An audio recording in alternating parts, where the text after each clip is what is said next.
اور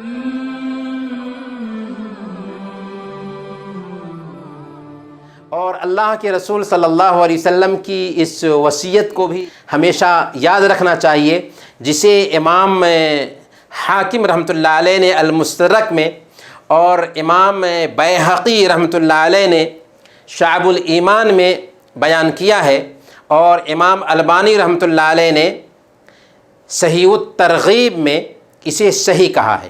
وصیت کیا ہے؟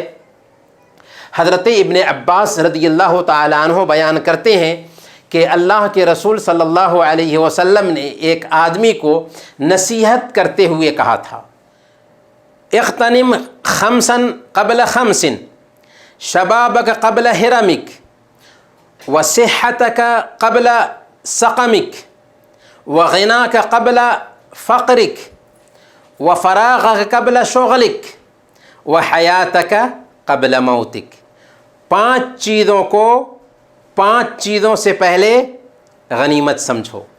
جوانی کو بڑھاپے سے پہلے، صحت کو بیماری سے پہلے، مالداری کو فقر و فاقہ سے پہلے، فرصت کو مشغولیت سے پہلے، اور زندگی کو موت سے پہلے۔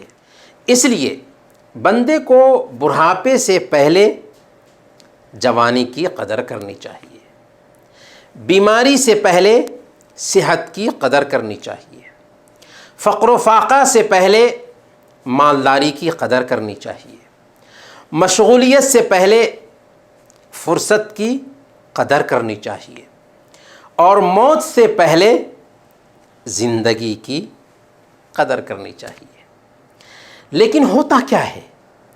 افسوس کہ انسان ان 5 نعمتوں کے رہتے ہوئے ٹال مٹول کرتا رہتا ہے، یہاں تک کہ ان نعمتوں کے چھن جانے کے بعد ان کی اہمیت اسے سمجھ میں آتی ہے، اور پھر کاہے کو پچھتاوا جب چڑیا چگ گئی کھیت۔